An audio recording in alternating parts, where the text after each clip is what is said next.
다른 기술들 또 다른 산업 간의 융합을 통해서 이제 새로운 것이 만들어지고 그것이 이제 산업을 발전시키고 일자리를 창출한다고 보는데 또 그러한 그 융합에서의 가장 핵심은 바로 융합 인재죠. 그래서 융합을 실제로 할 수 있는 이네이블러는 바로 인재라고 생각하고 그래서 우리가 아직 한 번도 해보지 못한 그런 융합 교육을 어떤 방향으로 가야 하는지 이런 것들을 갖다가 좀 토론하고 의견을 듣고 하고자 하는 취지에서 이 행사를 준비하게 됐습니다.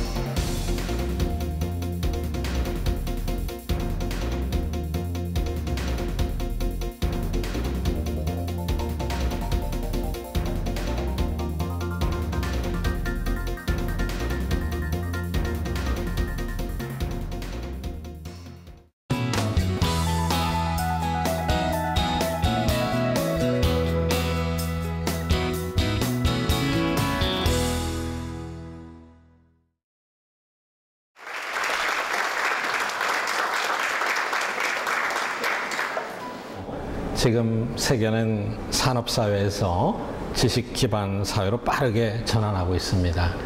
전통적으로 자본과 노동이 경제 발전의 원동력이 되었던 산업사회에서 이제는 지식과 정보가 경쟁력과 부를 창출하는 시대로 너무나 빠른 속도로 바뀌고 있는 것 같습니다. 전 세계 경제 흐름도 이러한 사실을 그대로 반영하고 있습니다.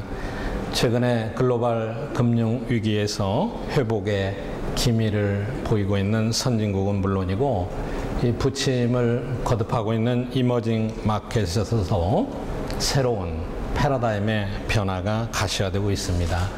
수십 년 동안 세계를 지배했던 전통적인 글로벌 기업이 새로운 변화에 적응하지 못해서 하루아침에 경쟁력을 잃고 사라지는 사례도 우리가 빈번히 목격하고 있습니다.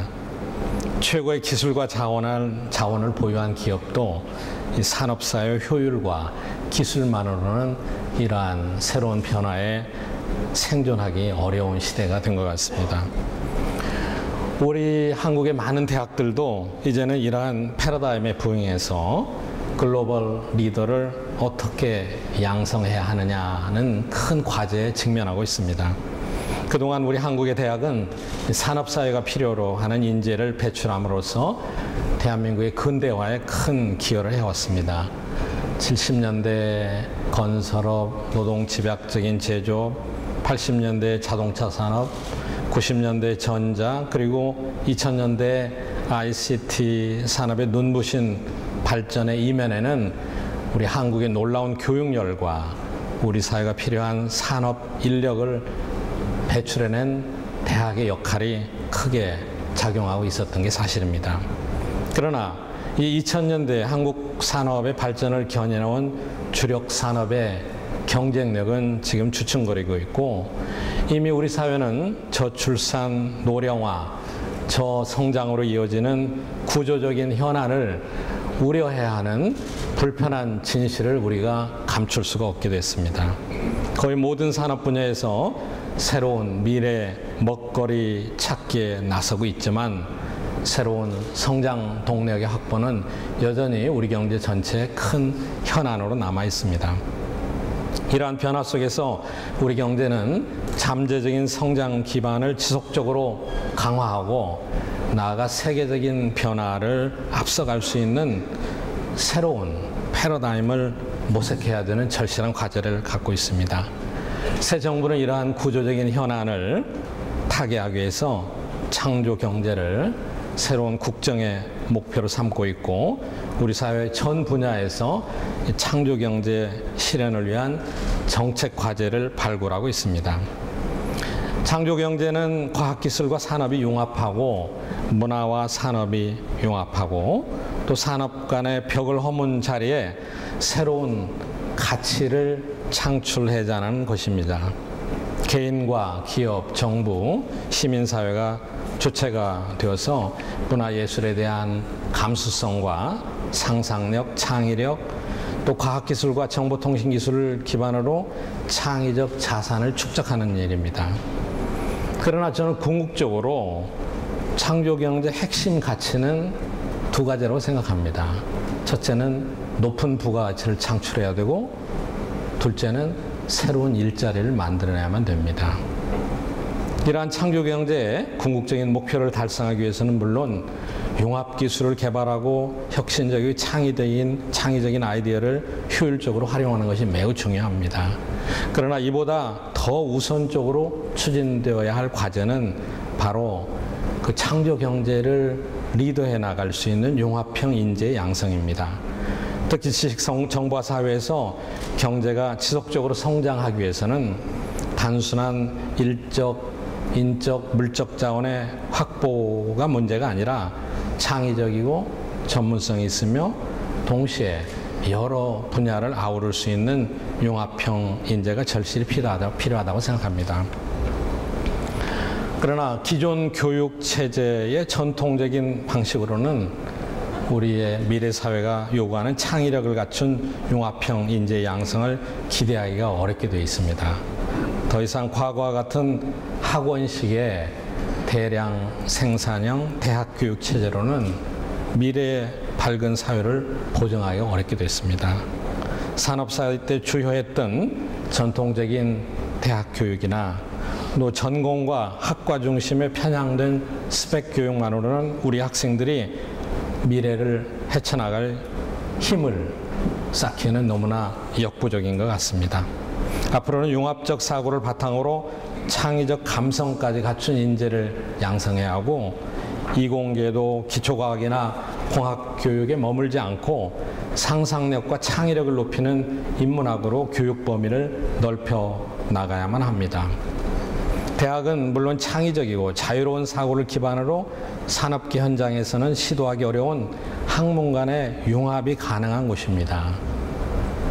특히 21세기 지식경제의 씨앗인 지식과 상상력을 융합해서 새로운 과학기술과 산업을 일으킬 수 있는 창의적인 글로벌 리더를 양성해야 한다는 점에서 대학의 역할은 더욱더 중요해지고 있습니다.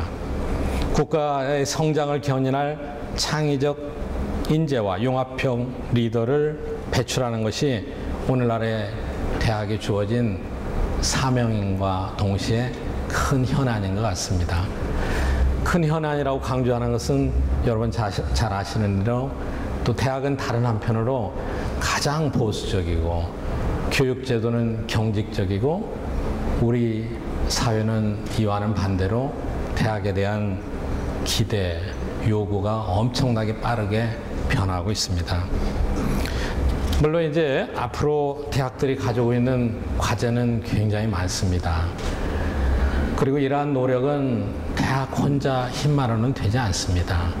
대학이 정말로 미래를 선도할 융합형 인재 양성을 하기 위해서는 몇 가지 조건이 필요하다고 생각합니다.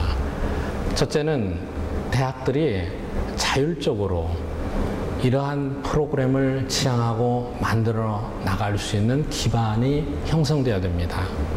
그걸 형성하기 위해서는 대학에 대한 자율화가 지금보다 엄청나게 더 확대되어야 됩니다.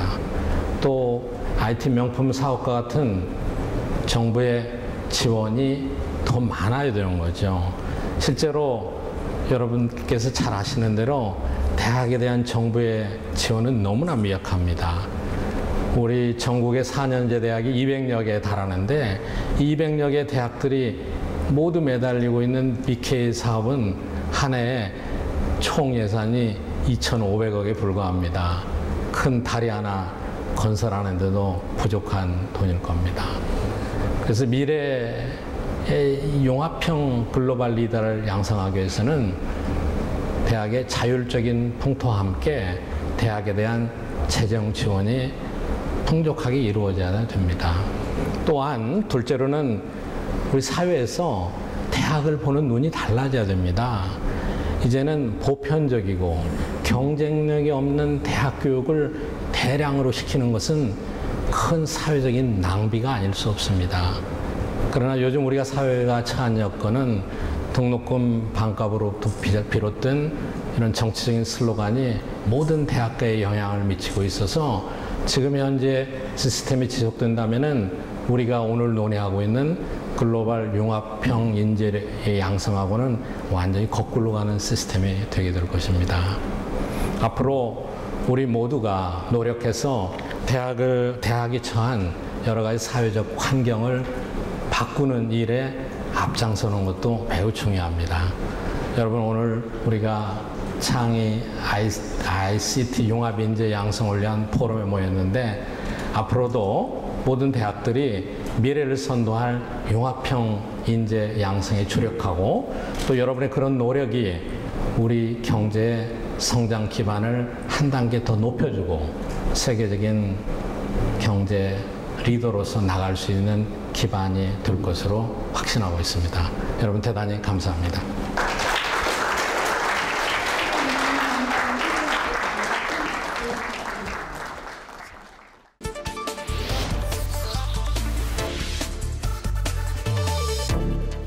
대학교부터라도 학생이 들어왔을 때 학생 안에 있는 그 잠재력과 학생들이 각각의 탤런트가 다른데 그거를 발굴을 해서 학생들이 실패를 두려워하지 않고 도전적으로 이 문제를 발견하고 문제를 풀어나갈 수 있는 능력을 갖추고 있다 그러면, 그 다음에 남과 다르기를 두려워하지 않고 갈 수가 있다 그러면 저는 창의적인 인재, 그 다음에 도전을 할 수 있고 혁신을 만들어 나갈 수 있는 인재가 되리라고 확신합니다.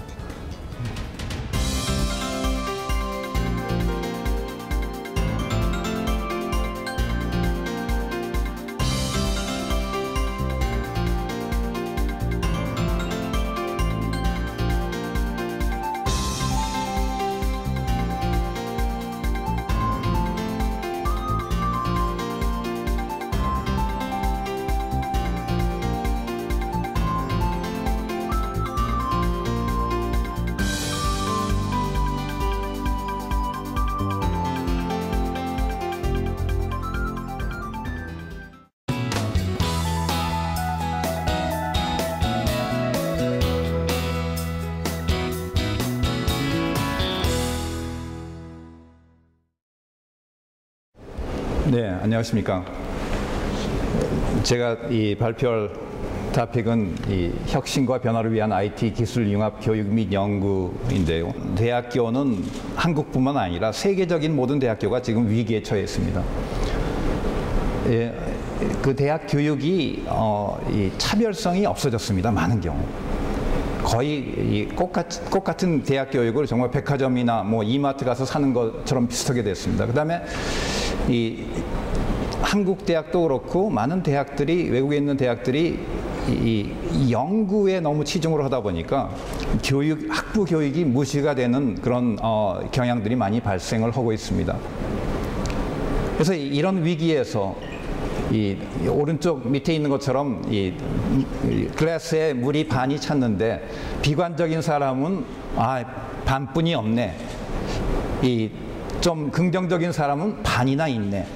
그래서 저는 이런 그 위기를 기회로 삼아서 우리 대학이 변하고 그게 국가의 발전으로 이루어지고 우리가 세계에 공헌할 수 있는 그런 대학이 돼야겠다, 그렇게 다짐을 해봅니다.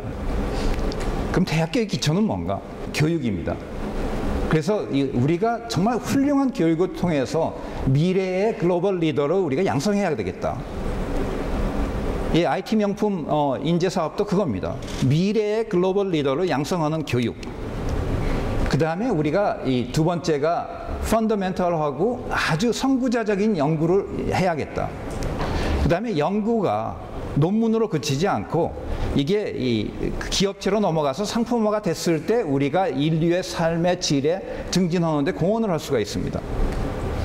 그래서 어렵더라도 상품화 쪽으로 우리가 노력을 해야 되겠고, 교육과 연구와 상품화를 통해서 우리가 국가와 인류에 공헌하는 그런 대학교의 기본 미션으로 돌아가야겠다. 그렇게 저는 생각합니다.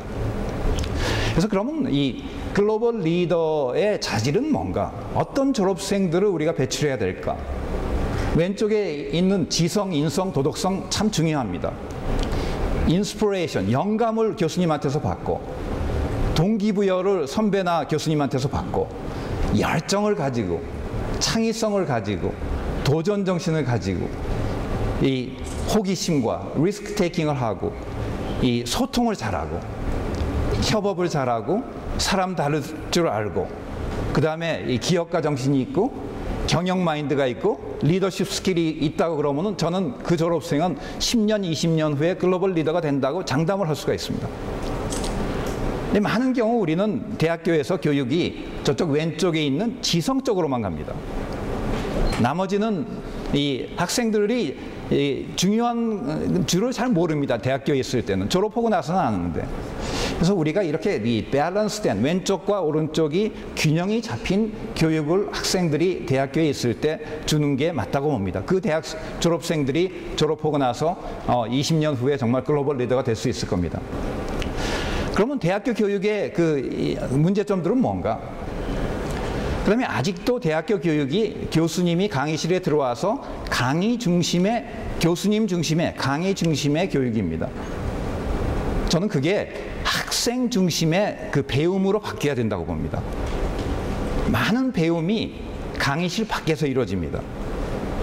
그래서 강의실 안에서뿐만 아니라 강의실 밖에서 정말 학생 중심의 배움으로 이 대학교 교육이 가야 됩니다.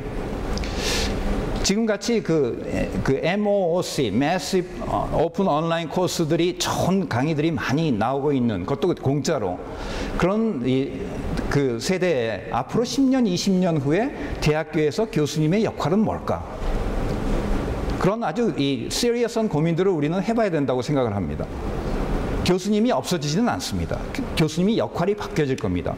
클래스룸 티칭에서 이 교수님은 어드바이저가 돼야 될 거고, 학생들한테 멘토가 돼야 될 거고, 카운슬러가 돼야 될 거고, 튜터가 돼야 되고, 치어리더가 돼야 되고, 여러 가지 이 역할이 지금은 그냥 강의 중심의 역할에서 강의뿐만 아니라 저쪽까지 커버를 하는, 그 다음에 교수님이 학생들한테 롤 모델이 되는, 그래서 학생들이 옆에서 교수님 그 어려운 결정을, 바른 결정을 하는 것을 보고 인스피레이션, 영감을 받아서 아, 나도 20년 후에 저 교수님처럼 돼봐야겠다. 그런 모티베이션, 동기부여를 하는 그런 교육이 참된 교육이라고 봅니다. 그래서 저는 학생들한테 이 혁신이란 뭔가, 이 리더가 되고 싶으냐, 선구자가 되고 싶으냐 그러면 학생들은 다 그렇게 얘기합니다. 되고 싶다고. 그럼 저는 연어가 되어라. 메인스트림, 그러니까 이 대세를 따라가지 말아라. 대세를 따라가는 것은 쉽습니다. 이 리스크가 없습니다. 그렇지만 이 대세를 거슬러 올라가는, 강물을 거슬러 올라가는 건 굉장히 어렵고 용기도 필요하고 이 리스크가 많습니다. 저런 이 곰한테 잡혀먹힐 그 위험이 있더라도 이 연어가 돼야 됩니다. 그래야지 우리가 혁신을 할 수가 있습니다. 그래서 가장 중요한 건 이 실패를 했을 때 우리가 실패를 어떻게 받아들이느냐는 겁니다. 에디슨은 이렇게 얘기했습니다. 실패를 했는데 나는 실패 안 했다. 나는 이렇게 하니까 안 되는 거를 발견을 했다.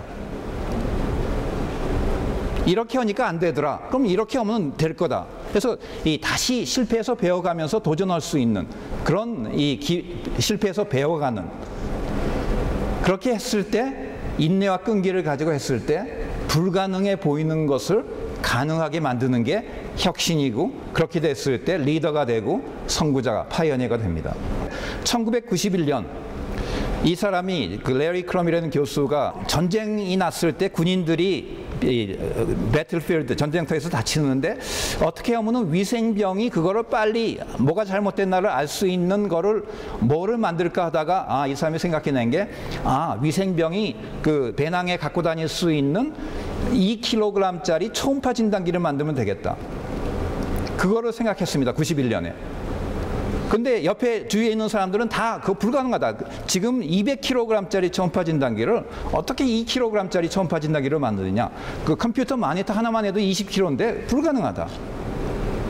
근데 이 사람은 이 8년 동안의 연어 생활을 거쳐서 99년에 초음파 진단기가 2kg짜리가 나옵니다. 이제는 500g짜리 초음파 진단기도 나옵니다.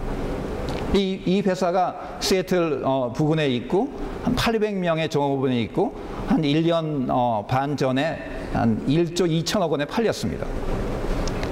이런 게 이 창조 경제라고 봅니다. 좋은 일자리도 나오고 이 부가가치를 창출하는, 새로운 가치를 창출하는.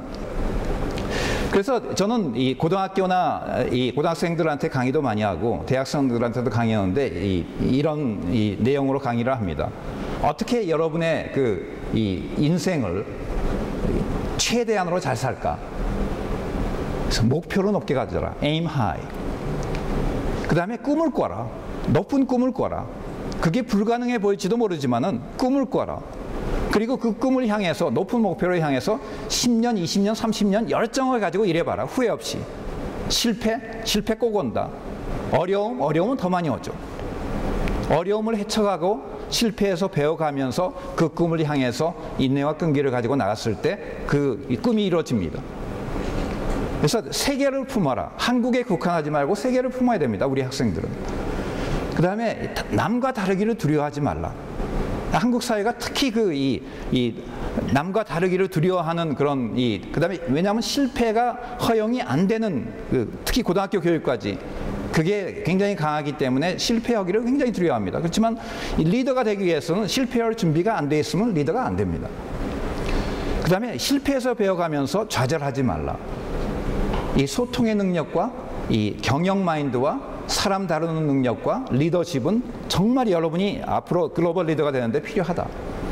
그 다음에 주변에 있는 사람들한테서 정직성과 이 진실성과 이 전문성으로 트러스트, 이 신뢰와 존경을 얻어라. 그 다음에 역사에서 배우고 현지에서 최선을 다하고 불안한 미래를 제일 잘 대처하는 방법은 여러분의 두 손으로 미래를 창조해내라. 그래서 이 21세기의 이 대학교 교육은 저는 이렇게 봅니다. 학생들 안에 이렇게 이 탤런트가 다 숨어 있습니다. 이 포텐셜, 잠재력이 다 숨어 있는데 저렇게 젖은 나무처럼 나오기가 어려워요. 근데 대학 교육을 통해서 그 숨은 잠재력과 탤런트를 발굴을 해서 이 오른쪽에 있는 것처럼 불을 지펴주는 겁니다. 뭐에? 배움에 대한 열정과 자신의 높은 꿈을 쫓는 그 마음에 불을 붙여줬을 때 저는 그 학생은 졸업하고 나서 실패 꼭 오죠. 10년, 20년 노력을 했을 때 자기의 그 높은 꿈을 달성하리라고 저는 생각을 합니다. 그래서 예를 들면은 마이크로소프트사가 75년에 시애틀에 만들어졌습니다. 빌 게이츠와 폴 앨런이. 그래서 7월 달에 제가 방문해 봤는데 이 매출이 86조 원이고 순이익이 24조 원이요. 30%의 순이익이었습니다. 그 다음에 시애틀 부근에 일자리가 4만 명의 이 종업원이 있었습니다. 굉장히 좋은 일자리들입니다. 그 다음에 계약직까지 합치면 10만 명이 됐습니다. 근데 마이크로소프트사가 있으니까 그 옆에 다른 회사들이 나옵니다. 아마존이 나오고, 아마존도 지금 2만 명 이상이 있습니다. 그 다음에 이 엑스피디아, 트래블 회사도 나오고, 그 다음에 맨 밑에 윈셔틀이라는 회사는 제 박사과정 학생이 세운 회사인데, 저것도 한 250명의 종업원이 있습니다. 그래서 큰 회사 주변에 거기서 일하다가 좋은 아이디어를 가지고 나온 사람들, 이 경험 있는 안트로프너 이런 사람들이 모여서 다른 이 회사를 만들고 그게 정말 잘 유기적으로 돌아갔을 때 그 창조 경제가 활성화되는 겁니다. 그래서 21세기의 그 엔지니어링 챌린지인데요. 이게 저는 이제 깊은 계곡과 건널 수 없는 강. 근데 지금까지는 몇몇 이 용감한 분들은 두 번째 가운데 있는 것처럼 아주 이 위험한 다리를 건너갔습니다. 그렇지만 우리가 추구하는 이 융합형 인재는 이거를 인테그레이트 할 수 있는, 그 다음에 다른 사람과 협업을 하면서 자기 영향력을 넓혀갈 수 있는 그런 인재를 우리가 만들어내야 된다고 봅니다. 결론으로는요, 저는 대학교는, 특히 연구중심 대학교는 졸업생을 배출해야 되는데 그 졸업생들이 아주 이 어렵고 중요한 문제를 태클하고 그걸 아이덴티파이하고 태클해서 풀 수 있는 능력, 그거를 통해서 10년, 20년 후에 글로벌 리더가 될 수 있는 인재를 양성하는 게 연구중심 대학교의 미션이라고 봅니다. 그 다음에 이 연구의 수월성과 리스크 테이킹, 위험 부담을 기꺼이 하고 혁신을 만들어 나가고 창의성을 가지고 우리가 노력을 했을 때 브레이크스루 테크놀로지가 나오고 이 인류가 당면한 그랜드 챌린지에 대한 해법이 나오기 시작합니다. 그 다음에 이 불가능해 보이는 것을 가능하게 만들기 위해서는 우리가 용기가 필요합니다. 다른 사람을 따라가는 아주 로우 리스크 이 어프로치 갖고는 불가능을 가능으로 바꾸지 못합니다. 우리가 용기가 있어야 되고 자신감이 있어야 되고 역량을 키워야 됩니다. 컴피턴스. 그 다음에 우리가 이 다학제 간 협업을 해야 되고 인내와 끈기를 가지고 정말 노력을 했을 때 실패를 해서 배워가면서 저는 불가능을 가능으로 만들 수 있다고 봅니다. 그래서 저는 이렇게 그 IT 명품 인재 육성 산업도 많은 분들이 불가능하다고 지금 한국의 교육 시스템, 뭐 대학 시스템 이런 불가능하다고 믿는 분들도 많이 있는 거 압니다. 그렇지만 우리가 이런 정신을 가지고 협업을 해가면서 문제를 풀어가면서 노력을 했을 때 불가능해 보이던 것이 가능해지리라고 믿습니다. 저는 이 젊은이들한테 마지막으로 aim high, 목표를 높이 가지고 꿈을 꾸고 여러분의 갖고 있는 안에 있는 잠재되어 있는 탤런트와 포텐셜을 발휘를 밖으로 끌어내서 우리 교수님들은 그걸 100%, 120% 발휘할 수 있는 그런 파운데이션, 이 기초를 기반을 마련해주고 그래서 여러분이 졸업하고 나서 정말 여러분이 성공을 하고 21세기를 리드해 나가고 여러분의 미래뿐만 아니라 이 국가와 인류의 미래를 만들어 나갈 수 있으리라고 저는 확신합니다. 감사합니다.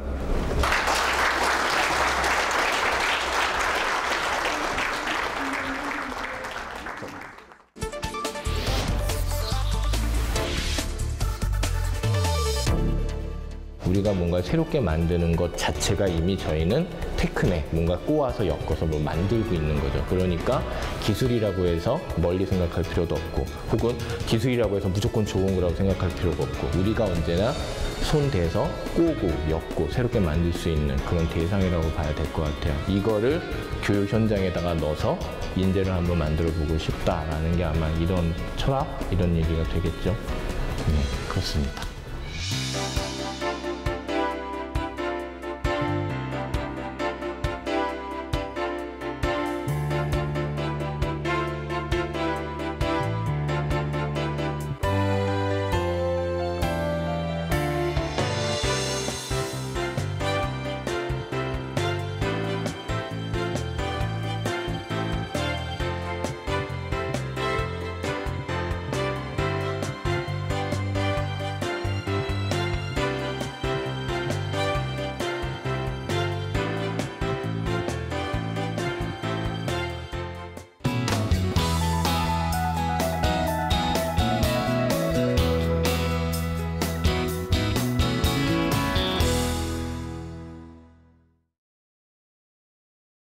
오늘 처음 발표를 맡은 포스텍 김진택입니다. 안녕하십니까.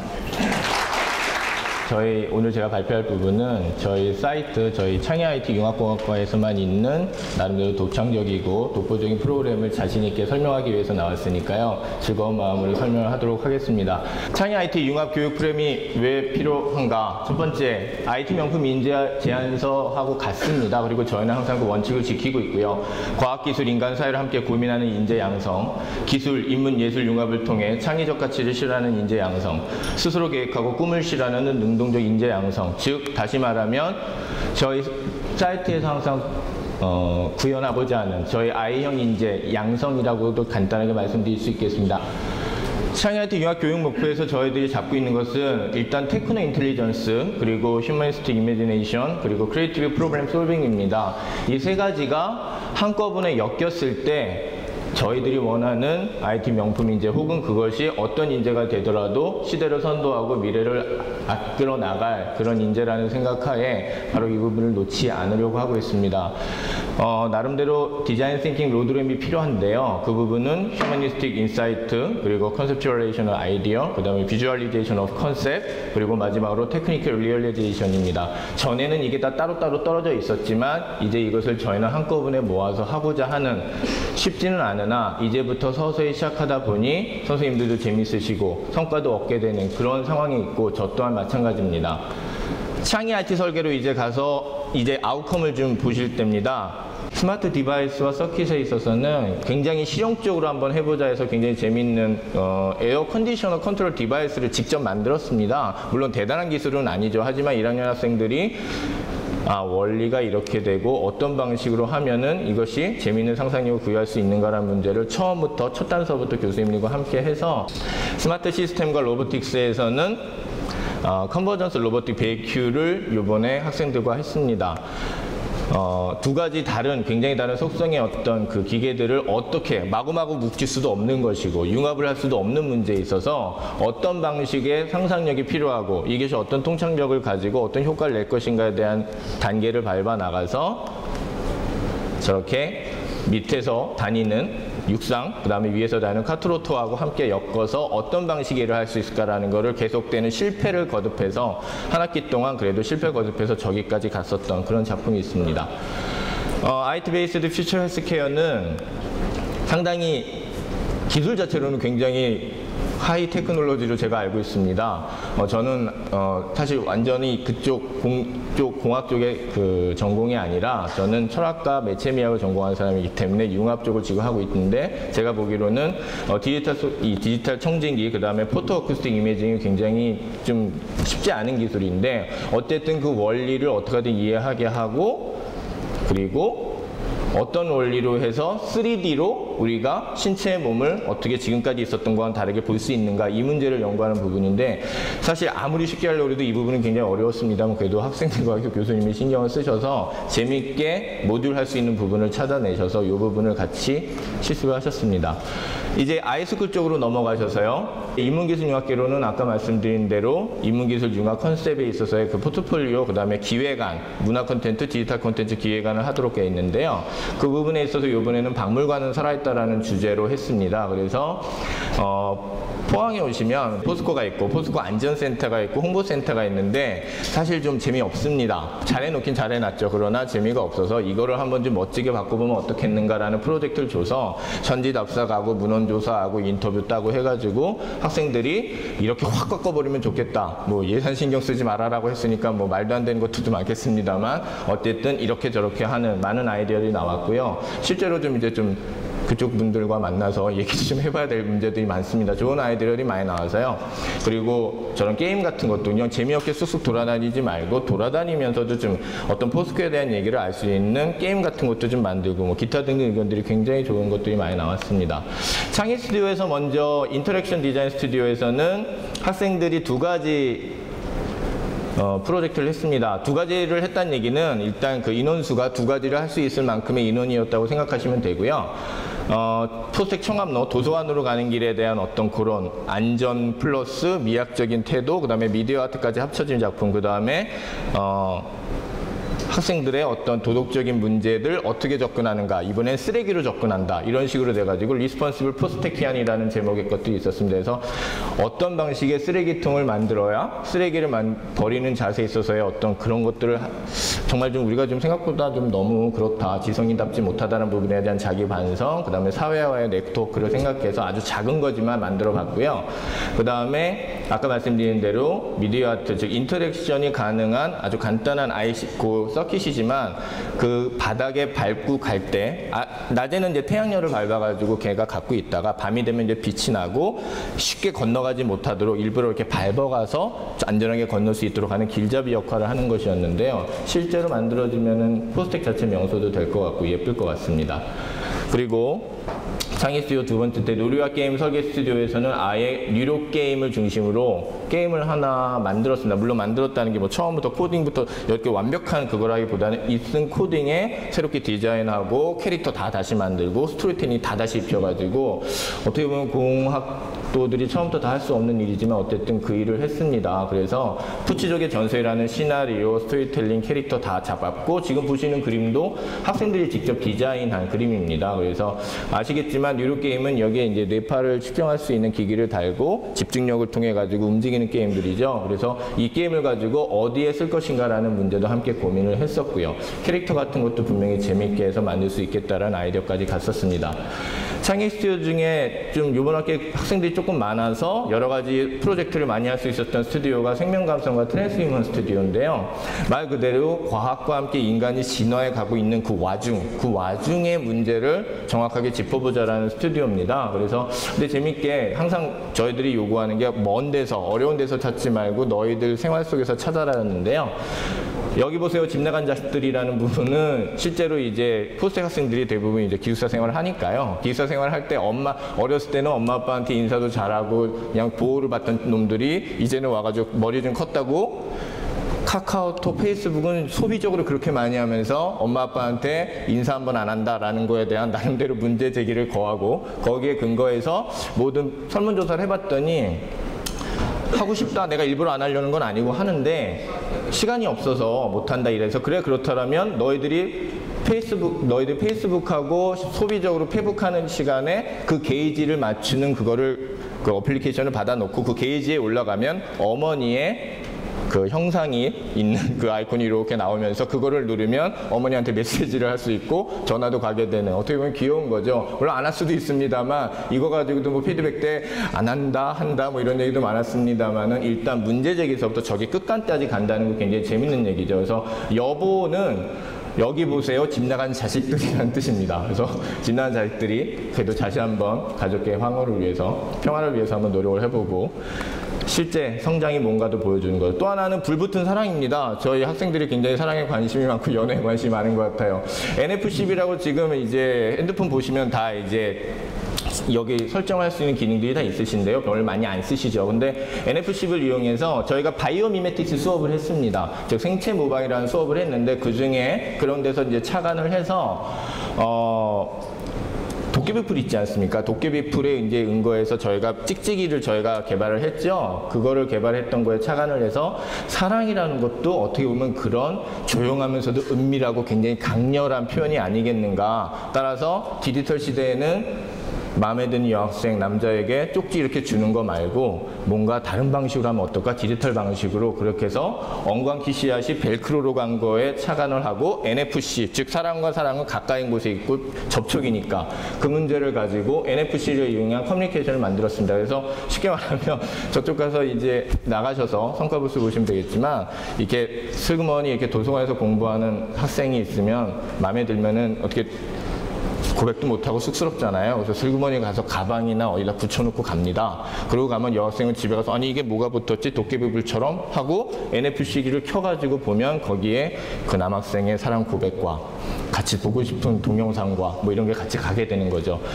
또 한 가지가 있었습니다. 미디어 아트 전시, 미디어 아트 수업을 하다 보니까 또 거기에서 또 착안을 해서 한번 이런 걸 해보고 싶다라고 해가지고 나왔던 건데요. 사람들이 싸우고 뭐 그런다 하더라도 결국은 서로 그리워하고 말하고 싶어 한다라는, 즉 그리움과 미움이라는 문제 설정부터 시작을 했습니다. 그래서 실제 증오를 한다 하더라도 우리는 정말 사랑하고 가까워지고 싶어 하지 않을까라는 그런 거에 착안을 해서 학생들이 미디어 아트 전시를 했습니다. 아까 보셨던 창의 공간 자체를 완전히 미디어 작품 공간으로 만들어 가지고요. 처음에는 이제 LED도 넣고 많이 굉장히 복잡한 걸 하려고 했습니다만은 저희 스튜디오 자체는 그 작품 자체가 목적이 아니었기 때문에 그런 개념만 봤죠. 그래서 하나 보시면 증오라고 애증 내지는 증오라는 커다란 글씨가 굉장히 크게 써 있습니다. 근데 그거는 1m 이상 가까이 가서 보시면 인터랙션의 센서에 근거해서 그 안엔 작은 글씨로 사랑해 사랑해 사랑해 사랑해라는 글씨가 거기다 써 있습니다. 즉 징후는 그 사랑해라는 다른 얘기라는 얘기죠. 미디어 아트가 그런 방식으로 구현될 수 있다는 걸 했었던 즐거운 시간이었고요. 창의 스튜디오에서는 굉장히 다른 것도 많이 했습니다. 뭐 에코밴드라고 해가지고 잔디밭에 들어가지 마세요라는 얘기 암만 해도 소용없는데 이렇게 밴드를 붙이면 직관적으로 사람들이 알 수 있지 않을까. 즉 IT 말고도 할 수 있는 것들을 좀 해보자 해서 이런 것도 했고요. 그 다음에 저렇게 꽃씨가 날아가는 그런 말도 우리가 기분 좋은 얘기를 할 때, 기분 좋은 걸 할 때 바이오미메티스의 어떤 디자인을 이용해서 쓸 수도 있지 않을까라고 해서 어플리케이션도 한번 개발해 보자고 했었고요. 민들레인서 어플리케이션이죠. 그러니까. 그리고 우울증 많아지고 자살 많아지고 학생도 괴로울 때 우리는 그 친구들을 어떻게 구할 수 있지? 그리고 손가락질이라는 그 부분을 어떤 방식으로 좀 더 긍정적으로 바꿀 수 있지? 손가락질 하지 말고 손가락질을 해서 그걸 띄워보면 어떨까? 그런 방식의 역발상으로 사회 커뮤니케이션 쪽으로도 다가가려고 했습니다. 그리고 굉장히 어려운 과학적인 언어도 사전 굉장히 어려운 법칙들이 많지 않습니까? 그런 것도 일상적인 언어로 마치 중고등학교 동생들한테 형들 누나들이 쉽게 풀어줄 수 있는 방식으로 하는 그런 리메이크 사이언스 소사전도 한번 만들어보는 시간도 저희가 가져봤었습니다. 두서도 없고 긴장도 되고 정신없는 상황에서 지금 이렇게 시간이 흘렀고 마지막으로 그래도 발표를 끝내기 전에 다시 새겨야 될 목표는 바로 이거 같습니다. 아까 말씀드렸던 사이트 I형 인재를 위한 세 가지 근거, 테크노 인텔리전스와 휴머니스틱 이미지네이션 그리고 크리에이티브 프로블럼 솔빙 이 세 가지를 언제나 잊지 않고 융합하는 방식으로 교육을 해서 시대를 선도하고 정말 미래를 앞서 나가는 인재를 만들 수 있도록 최선을 다하겠습니다. 고맙습니다.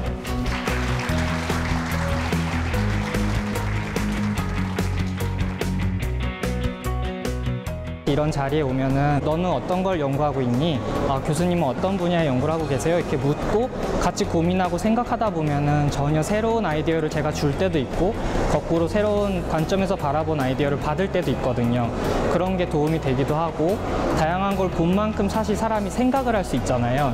본 만큼 알고 안 만큼 보인다고 이제 그 오늘 같은 포럼도 그런 일환으로 이루어지고 있는 게 아닌가 생각합니다.